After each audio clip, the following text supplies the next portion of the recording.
यो कथा एकजना मिलिट्री अफिसरको बारेमा हो जो एक विद्यालयमा बालबालिकाहरूलाई पढाउन जान्छ।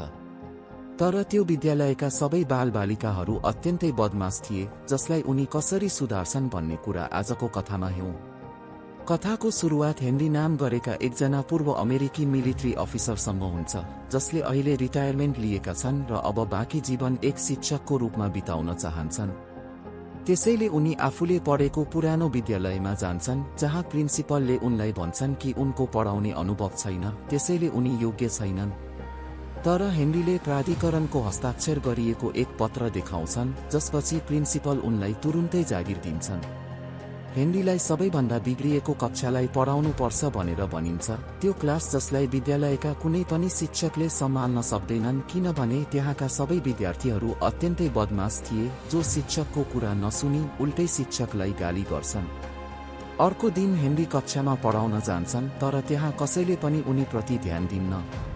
कोही सुतिरहेको, कोही गिटार बजाउँदै केटीहरूलाई इम्प्रेस गर्दै र केहीले त स्टोभ जलाएर म्यागी समेत बनाइरहेका थिए। विद्यालय कम क्याम्पिङ बढी लाग्ने दृश्य थियो। हेनरीको कुनै इज्जत थिएन। त्यसपछि हेनरीले सबैको ध्यान आफूतिर तान्नको लागि उनीहरूको गतिविधिमा टिप्पणी गर्न थाल्छन्। म्यागी 2 मिनेटमा कहाँ बन्छ र 10 मिनेट लाग्छ। यसरी उनले सबैको ध्यान आफूतिर तान्छन्।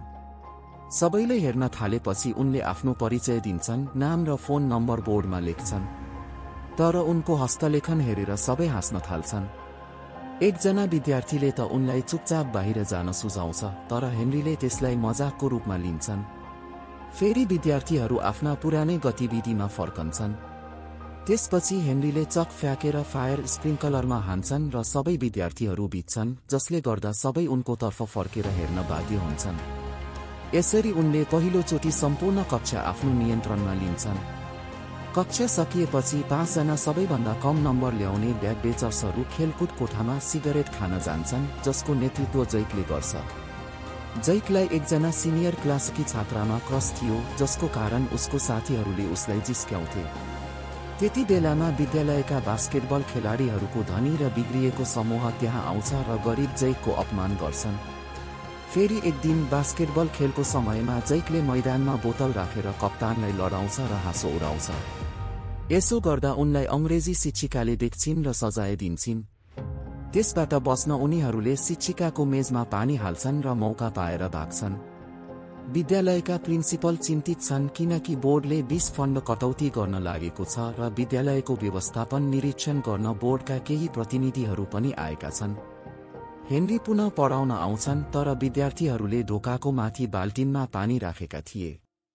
उनले त्यो बाल्टिन हानेर फ्याँकिदिन्छन्, जसले गर्दा सबै विद्यार्थी चकित हुन्छन्।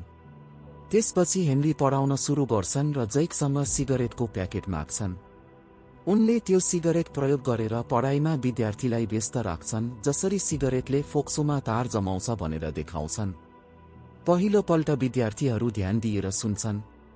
त्यसपछि विद्यालयको क्यान्टिनमा बास्केटबल खेलाडीहरू जैकको साथी ब्रुसलाई लडाउँछन् र दुई समूहबीच ठूलो झगडा हुन्छ। विद्यालय प्रशासनले हेनरीको कक्षाका 5 विद्यार्थीहरूलाई अस्थायी रूपमा निलम्बन गर्छ। हेनरी प्रिन्सिपलको अफिसबाट निस्किँदा अझै पनि जैक झगडा गरिरहेको देख्छन् र उनलाई रोक्छन्। जैक गुस्सिएर भन्छ, यो स्कुल धनीहरूका लागि मात्र हो, गरिबका लागि होइन। त्यसपछि हेनरी ती 5 विद्यार्थीको व्यक्तिगत फाइल हेर्छन्। जुफा एक पाकिस्तानी आप्रवासीको छोरा, जसलाई धर्मकै आधारमा भेदभाव गरिएको थियो, तर उसलाई सङ्गीत अत्यन्तै मनपर्छ र ऊ एक ठूलो म्युजिसियन बन्न चाहन्छ। डेनिनको बाबुले उसलाई कहिल्यै माया गरेनन् र सधैँ भाइलाई प्राथमिकता दिए, जसका कारण डेनिनले आफ्नो पहिचान बदलेको थियो, केटी भएर पनि केटा जस्तो बाँच्न थालेकी थिई। जैकको बारेमा केही जानकारी फाइलमा थिएन, तर ऊ साझ होटलमा वेटरको काम गर्ने गर्थ्यो। एक दिन होटलमा एक MMA फाइटको सट्टा लगाउने व्यक्ति जिनिन आउँछ, जो फैसी लाइटर राखेको थियो। जब जिनिन ध्यान दिइरहेको थिएन, जैकले त्यो लाइटर चोर्छ। तर यदि उसलाई समातिन्छ भने जियानिनका मान्छेहरूले उसलाई धेरै कुट्छन्। तर जब तिनीहरूले उसको आइडी हेर्छन्, तब थाहा पाउँछन् कि ऊ त विद्यार्थी रहेछ। त्यसपछि ती मान्छेहरूले उसलाई केही पैसा दिन्छन् र जियानिन उसलाई फुड डेलिभरीको जागिरको अफर दिन्छ। अर्कोतर्फ हामी हेनरीलाई देख्छौं, जो जुफासँग भेट्न उसको घर गएको थियो। तर यहाँ त जुफा र उसका बाबु टिकट चोरी गरेर भागिरहेका थिए र धेरै मानिसहरू तिनीहरूको पछाडि लागेका थिए। हेनरी तिनीहरूलाई रोक्छ र जुफाका बाबुलाई नै दोष नदिई सही ठहराउँछ। पछि जुफा र हेनरी एउटा पुलमा जान्छन् जहाँ एक ब्यान्ड पर्फर्म गर्दै थियो।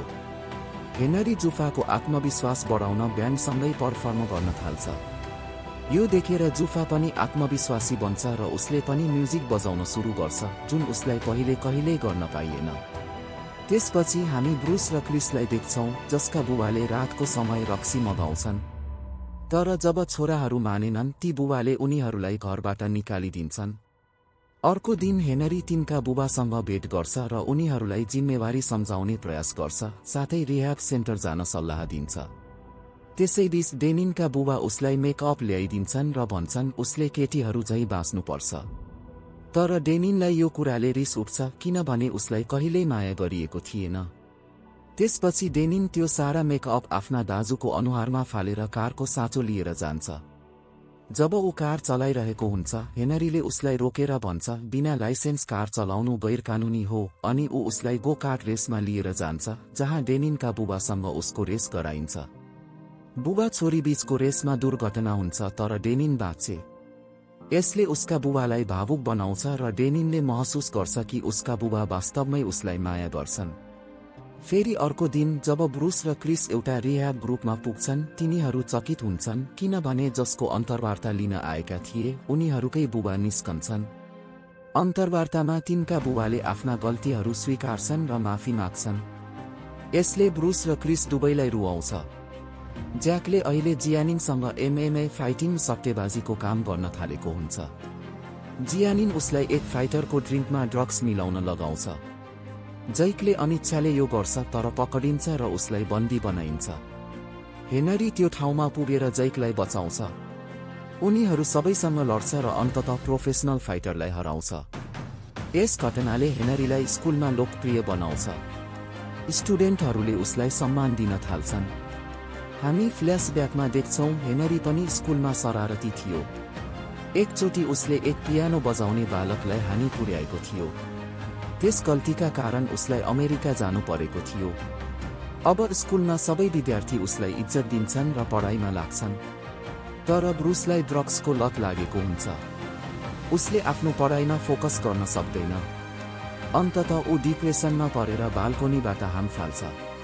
अस्पतालमा उसलाई कोमा भइसकेको थाहा हुन्छ। मिडियाले स्कुल र हेनरीलाई दोष दिन्छ। स्कुल बोर्डले हेनरीको लाइसेन्स रद्द गर्छ र ऊ स्कुल छोड्न बाध्य हुन्छ। विद्यार्थीहरू दुखी हुन्छन् र निर्णय गर्छन् कि राम्रो परीक्षा परिणाम ल्याएर हेनरीलाई न्याय दिलाउनेछन्। ज्याक र ब्रुसलाई हेनरीबाट म्यासेज आउँछ, जसमा भनिएको हुन्छ कि उसले स्कुलमा भेट्न चाहेको छ। तर यो जियानिनको चाल हुन्छ। उसले विद्यार्थीहरूलाई परीक्षा दिन नदिने योजनामा उनीहरूलाई बन्दी बनाउँछ। तर हेनरी स्कुलमा पुगेर जियानिन र उसका मान्छेहरूसँग लडेर विद्यार्थीहरूलाई छुटाउँछ। विद्यार्थीहरू परीक्षा दिन जान्छन्। लडाईको अन्त्यतिर जियानिनले खुलासा गर्छ कि ऊ त्यही बच्चा हो जसको हात हेनरीले पहिले तोडेको थियो। उसले पियानो बजाउन छोडेको थियो। हेनरी माफी माग्छ। विद्यार्थीहरू परीक्षा उत्तीर्ण गर्छन्। स्कुलको र्याङ्क बढ्छ र बोर्डले एक्स्ट्रा फन्ड दिन्छ। जियानिन फेरि पियानो बजाउन थाल्छ। ब्रुस रिकभर हुँदै जान्छ। हेनरी फेरि स्कुल फर्कन्छ र नयाँ ब्याचलाई पढाउन थाल्छ। यही यो कथा समाप्त हुन्छ। यदि तपाईलाई यो भिडियो मन पर्यो भने कृपया लाइक शेयर गर्नुहोस्। म तपाईलाई अर्को भिडियोमा भेट्नेछु। तबसम्मका लागि हाम्रो च्यानलका अरू भिडियोहरू पनि हेर्न सक्नुहुन्छ।